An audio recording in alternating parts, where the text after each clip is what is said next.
the last episode, we looked at the events and circumstances that put the architect, living near the Crystal Caves until 1984, in the center of investigations and made him the prime suspect.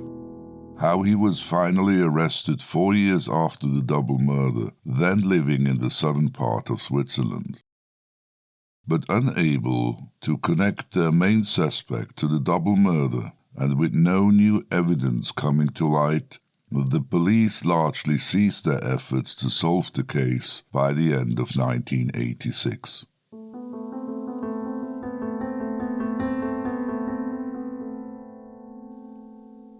But just because the police might have reduced their activities, a few things occurred in the following years. Things that were meticulously collected and filed away by a private investigator by the name of Thomas Benz. A man that dedicated a big part of his life to the Crystal Cave murders.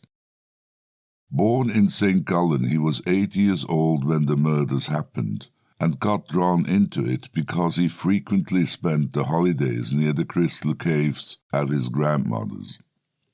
Already as a teenager, he collected old newspaper clippings and later talked to police investigators, locals, and journalists, and visited the area probably more often than the murderer.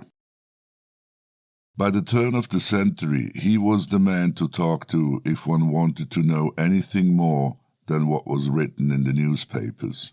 It is without a doubt due to his persistence that the case never went into oblivion. The police may have given up, but not so Thomas Benz.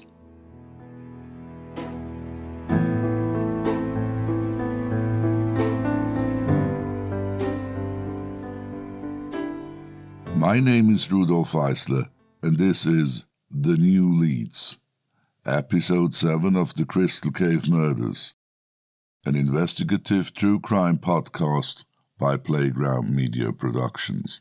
All interviews were recorded in German and translated into English. All voiceovers were done by speakers that are not related to the case.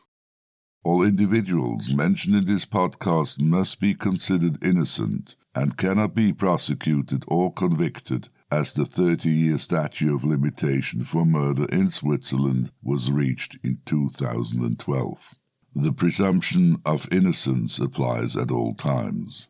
And finally, this podcast was written without the assistance of ChatGPT or AI.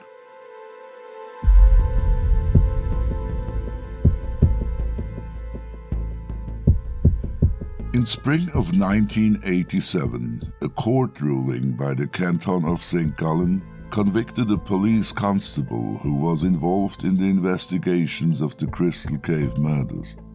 He was being accused of having breached the code of confidentiality by sharing information with one or more friends who happened to be acquainted with the architect's wife. Subsequently, his and other telephones were tapped. Here is a short excerpt of a telephone conversation between an unknown informant and the architect's wife, recorded on May 20th, 1986. And just for clarification, Münzingen is the location where the architect was transferred to immediately following his arrest. Now, you had better sit down for this one. Here's something that you guys don't know yet. Are you aware that your husband is no longer in Münzingen? No, I was not. He has been transferred to St. Gallen last Friday. Really? In connection with a suspicion of murder. Oh my God. Well, I think it's obvious that they won't get anywhere with that. And in a conversation with an unknown person a day later? According to the information I have, it's now shifting to the other side, and if that's the case, if I get this confirmed, I want to know every detail. What do you mean by other side? Well, it's now going against body and soul, the double murder. Based on this and further evidence, the suspicion fell on the police constable who was significantly involved in the murder investigation at the time. The outcome of the trial was that he was found guilty of breach of secrecy and sentenced to a conditional sentence of 2 months in prison. Naturally, he was also dismissed from the police force. His connection and relevance to the case is just one more thing that remains dubious. Could it be that he was trying to cover the architect in some way? And more importantly, the architect's wife was quickly being suspected of having tried to actively gather information about the standings of the investigation against her husband while he was still in prison. This, however, could never be substantiated, and the wife denies any such intentions. True or not, the whole affair was clearly not to the architect's favor and moved him once again to the center stage, even after having been found not guilty half a year earlier. In the meantime, the Crystal Cave murders served as a blueprint for two books, both fiction, but both to a large extent based on the double murder. This, as such, would not be very significant, were it not for a theory shared in both books that insinuated the perpetrator not being, like everyone assumed, a local person, but a teacher from the village of Goldach, the community where the two girls lived and started their bicycle tour. I will address this altogether different theory in the final episode.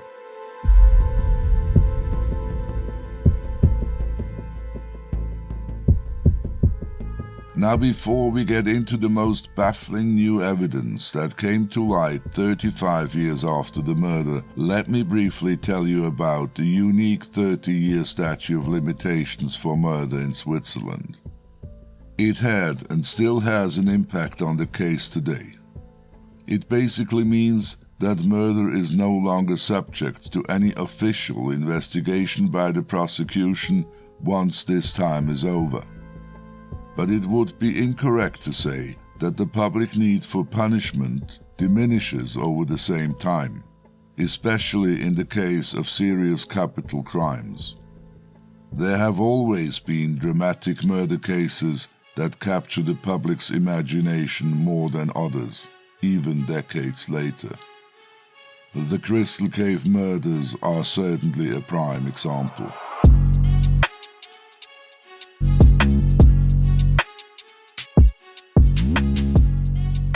In 2012, the statute of limitation for murder was reached, meaning it would not be possible to convict anyone, even if new evidence were to come to light, or the murderer or murderers were to confess. And as we have already heard, the prosecution did not waste any time to bring the case to a closure. Most of the evidence was either destroyed and some of it returned to the parents. When it became known that the prosecution also destroyed most of the files, the press, and certainly all private investigators were rightfully upset. Yet it remains unclear to this day which files were destroyed and which they still have in their archives. Nevertheless, the following statement was given by a media spokesman of the police in 2016 and confirmed to me when I talked to him on the phone just recently. The St. Gallen Cantonal Police have officially closed the case, but it remains unforgotten. Every new lead, every clue, and every indication will continue to be taken up, even if the statute of limitations has been reached. The statute of limitations is a matter for the public prosecutor's office. The police investigate independently. But in reality, the police never showed an interest in following up on the case. In 2016, the nephew of Karen Gattaker submitted a request to the public prosecutor's office requesting access to the records that were still available. This, in short, is the official reply he received. Dear Sir, as you were not party of the proceedings concerning the homicide of your aunt and Bridget Meyer, you do not qualify to be granted access to the criminal files. The reason being is that your concern with the case is of personal curiosity, and the fact that you would like to know what happened at the time is primarily out of self-interest. However, you have the possibility to challenge this decision. In this case, we would have to obtain the consent of all parties involved. The resulting costs would be borne by you in the event of a negative decision. Kind regards, the Public Prosecutor's Office. This shows that the prosecution did not have an interest to share information and records that still are in their possession, justifying their decision by citing a legal resolution that entitles them from making criminal records public after the conclusion of an investigation. Not surprisingly, the nephew did not further pursue the matter, since it would have cost him a considerable amount of money if only one of the parties involved would have objected to his request. This also had an impact on all private investigations that followed, mine included.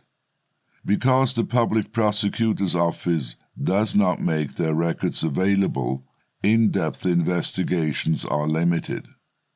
Luckily, there are police records available that were secured while the investigation was still underway.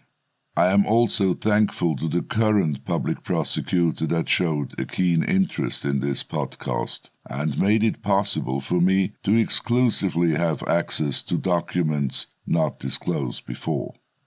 I then dared to locate and contact Karen's father, who still lives in Goldach. I heard that he was more than reluctant to talk about the case. To my surprise, he did not hang up the phone and agreed to answer one question.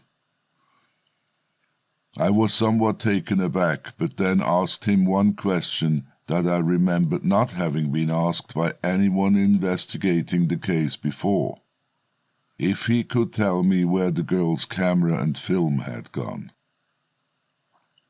He explained in one short sentence that some of the belongings were returned to him and Bridget's parents, but that he was not inclined to specify which items exactly. Why I was and still am curious about the camera, I will address in the final episode. But now, let us return to the Crystal Cave murders.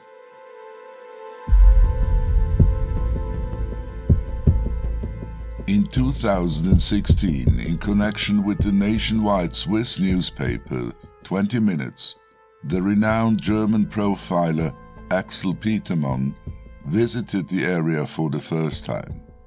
He returned 2 more times to finally include his account and interpretation of the Crystal Cave murders in his book On Behalf of the Dead, featuring them as one of 3 cold cases he was personally involved in as a profiler.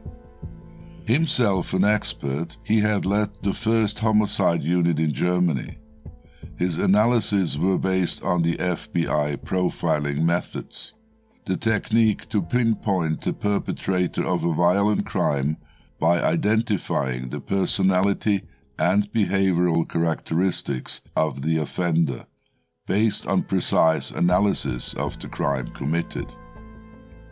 He spent weeks in the area, talked to investigators and locals, visited the caves, and even participated in reconstructions of throwing dummies over the ledge by the caves to see where they landed.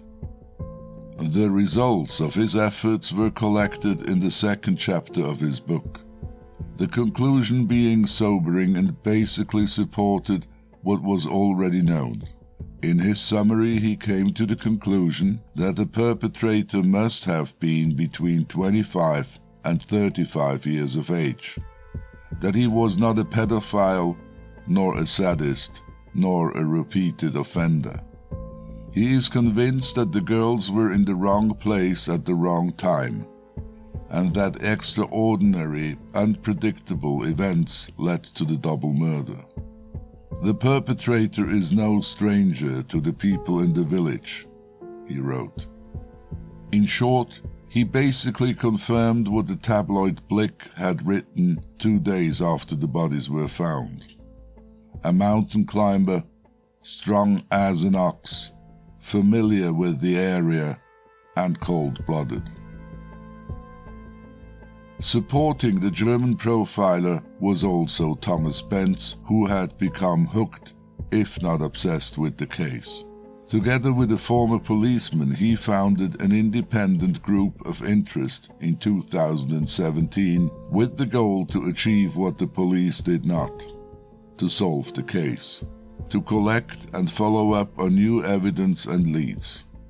With the help of new instruments like social media channels and the like, they set up a website, mail address, and connected to social media platforms. But what started promising, and without, of course, any support from the police, soon ended because the two founders displayed major differences on how to proceed and collaborate. And yet, in the very same year, 2017, a woman living in the village of Burneck, about 2 kilometers from the Crystal Caves, contacted Thomas Spence with the most disturbing new evidence that you can imagine, and which, you may have guessed, once again incriminated the architect.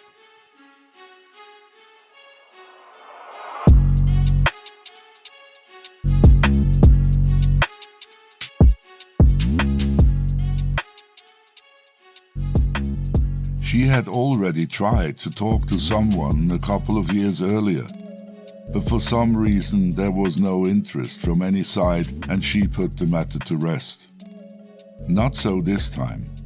The woman explained that she would like to meet Spence because she had something important to say, something she wanted off her chest, something in relation to the Crystal Cave murders.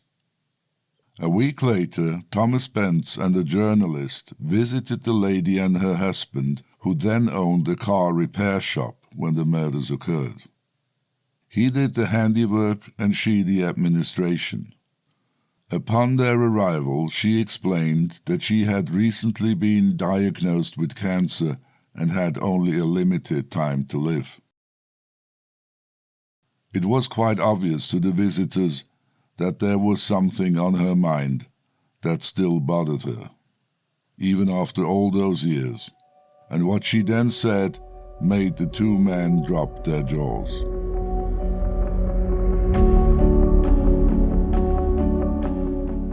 The woman explained that 2 days after the disappearance of the girls, the architect showed up at their garage with his Mercedes 230e. He appeared nervous and deranged, asking her husband to repair a damage. The front right indicator and both sides showed scratches, as if the car had gone off the road landing in some shrubs. The architect insisted that the repair should be done without delay because the car was only temporarily in his possession. He would settle the invoice, 1,980 Swiss francs in cash. A few days later he picked up the car and left, and they had never heard of him since. The first thing the two visitors asked, after gasping for air, was of course why she had not reported this earlier, while the police investigation was still underway and the architect was a prime suspect. We did not think it stood in any connection with the case. Everybody assumed it was a sexual offense, and for such a thing the architect would just not be capable ever. Besides, we were acquainted with him and his wife.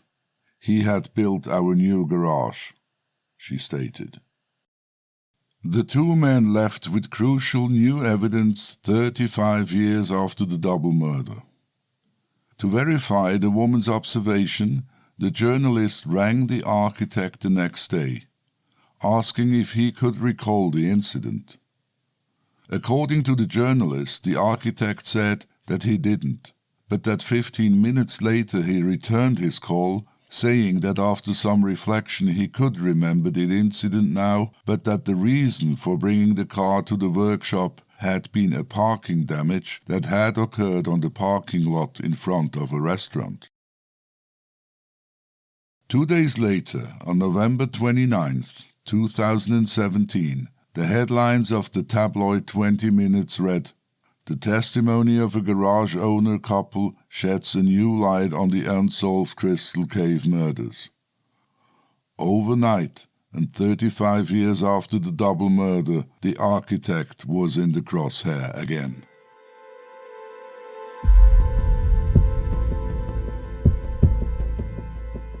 I had to talk to the garage owners myself and found out that the wife had meanwhile passed, but that her husband still lived in Berneck.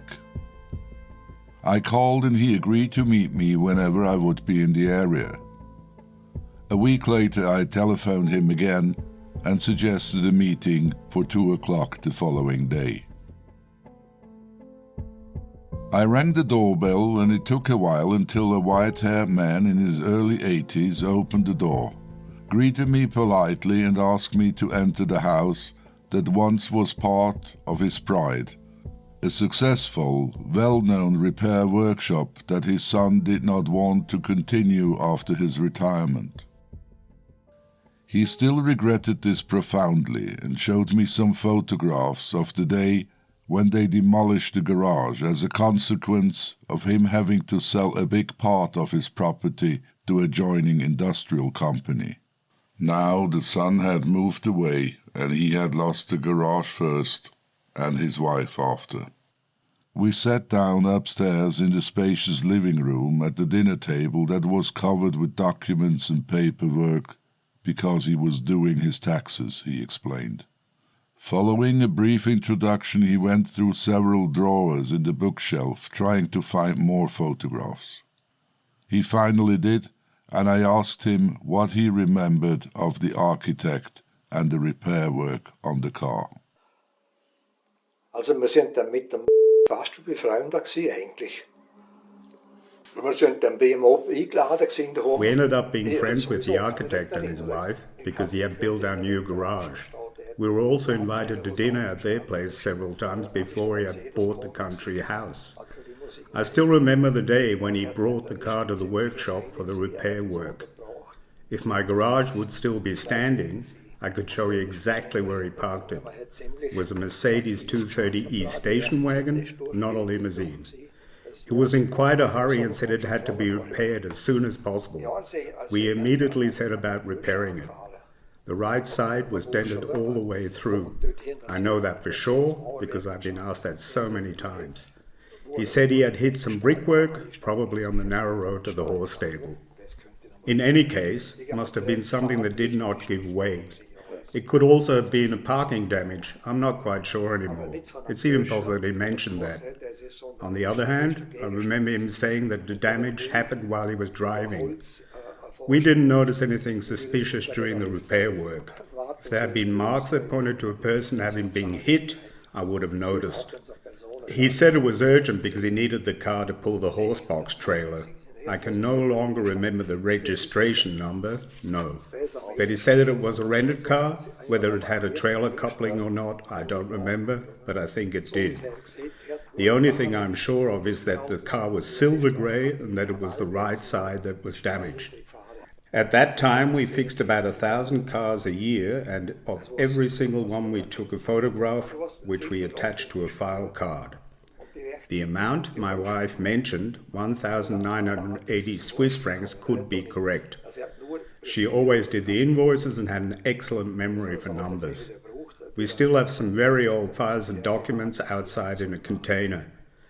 But be that as it may, the way I know the architect, I would never connect him with such a terrible murder, neither then nor now. Ich würde es heute nicht glauben, so wie ich kenne, dass man das anlasten könnte.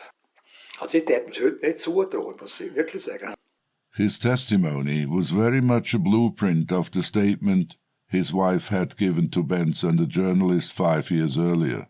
The only difference maybe being that he seemed convinced that the Mercedes was a station wagon. I called the architect to find out. It was definitely a limousine, he explained. He had never owned a station wagon. When I met him in Lugano for the interview some weeks earlier, I also asked him about the incident with the Mercedes and the repair shop. Luckily, it was towards the end of our meeting when he permitted me to record the conversation. Also, zuerst muss ich mal sagen, was hat das Auto mit dem Mord zu tun? First of all, I would like to ask what a car has to do with the murder. That's a basic question. It's a fact that we won the Mercedes 230E in a sweepstakes and that it was given to us for 6 months by the general importer. We could specify which equipment and color we wanted, including the trailer coupling. I think the sweepstakes was advertised in the Automobile Review magazine. At the end of the 6 months, we could either return it or buy it at a discounted price. Since I had the riding accident, a purchase was no longer an option at the time, so we returned it. The car had our license plates. We picked it up in Zurich in the spring. Then one day someone smashed my door in the parking lot by the restaurant. I took it to my friend who owned a garage for repair. Whether he fixed the door or replaced it, I don't know. When exactly this was, I can't say. But I don't think it was on the Monday after the girls disappeared. I can't say for sure today. I would like to point out that only the door was damaged. What was claimed and written in the press, that the whole side was damaged, is not true. If the door was damaged, how can this be connected to a fatal accident? You can't drive into the girls from the side, so there would have had to have been damage to the front of the car. Afterwards, they wrote in the newspaper that I had run over the 2 girls and then hid them at my house before depositing them at the Crystal Caves. Believe me, if I cause an accident, whether guilty or not, I go to the police. I wasn't drunk either at 11 a.m. None of this makes any sense. So you can see how vicious fantasies were developed to get me down. Anyone who can think normally must realize that.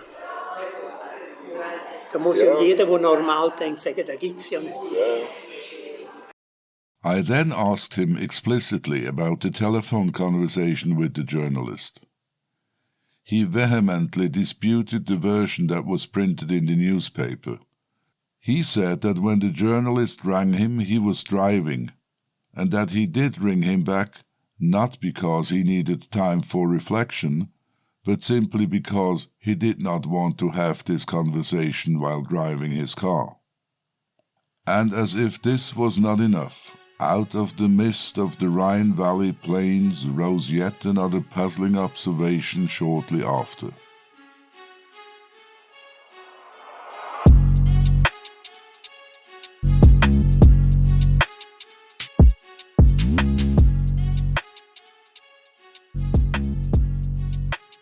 A man, then a teenager, reported to Thomas Spence that on the day of the girl's disappearance, he had seen the architect and his wife stopping at the crossroads, busy loading 2 bicycles into the back of their grey Mercedes E-Class with a horse trailer coupled to it.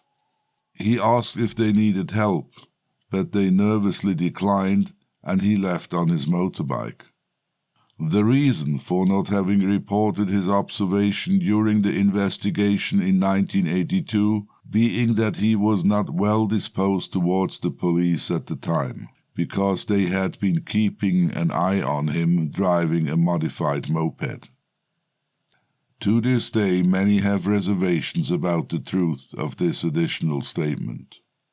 Apart from the fact that it cannot be substantiated in any way, and was made shortly after the testimony of the garage owners was published, the integrity of the witness seemed more than questionable.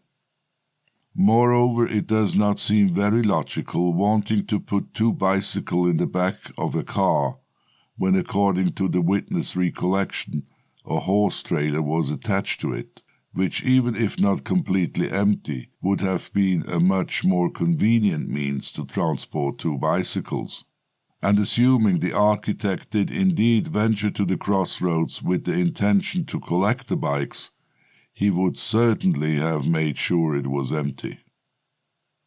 The witness, currently under psychological treatment, was not available for an interview, and even though his testimony was never followed up on, it was one more statement that was picked up by the press and reflected negatively on the architect, who, when I confronted him with this new observation, once again assured me that it had been unmotivated and unsubstantial, a statement that once again ruined his and his family's life. And with this new evidence, I conclude the investigative part of the series. Now please tune into the final episode, the conclusions, when I will finally present to you the most common of possible scenarios about what might have happened on that fatal Saturday in the summer of 1982, and when I will explain my altogether new and personal version. In the end, you will be the judge and hopefully be inclined to pick your own favorite or come up with your own theory. Please also do visit our website at thecrystalcavemurders.com for additional information, including maps, photographs, videos, and details on how to support the makers of this podcast. My name is Rudolph Isler, and this was The New Leads, Episode 7 of The Crystal Cave Murders, an investigative true crime podcast brought to you by Playground Media Productions. Available on Apple Podcasts or almost any platform of your preference.